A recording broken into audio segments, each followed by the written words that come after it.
So, how do we remain steadfast when life is uncertain? How do we trust God in seasons we never would have chosen? The answer is not found in relentless striving, but in surrendering.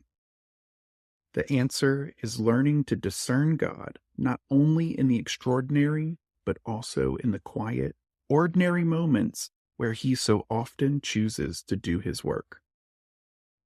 Faithfulness is not always about visible progress. Sometimes it is about trusting God even when everything around us feels uncertain. For example, we have Elijah's dramatic confrontation with the prophets of Baal in 1 Kings chapter 18. While the prophets of Baal cried out, danced, and even cut themselves in a desperate attempt to summon their God, lowercase g, for the king and to prove their legitimacy, they were met with silence. Elijah, however, simply prayed, and fire fell from heaven. One might expect such undeniable display of divine authority to turn Israel back to the Lord wholeheartedly. Baal's prophets had succumbed to the divine fire. Who else is left to serve but God?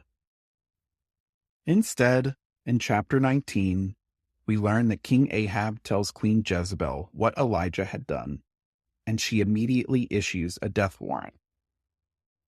Elijah, fearing for his life, flees into the wilderness. Exhausted and disillusioned, he collapses under a broom tree and prays for death, convinced his work and ministry has been futile. This moment is striking. Elijah had witnessed extraordinary miracles.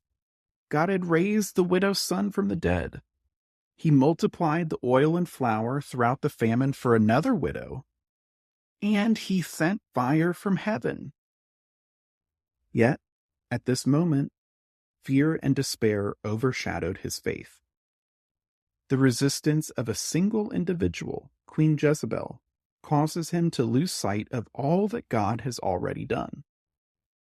Mind you, this is a prophet of God. One might expect God to firmly rebuke Elijah. But rather than rebuking him, God meets him in his despair. He sends an angel to provide food and protection so that he can rest. Only after Elijah is strengthened does God lead him to Mount Sinai, where he once revealed himself to Moses.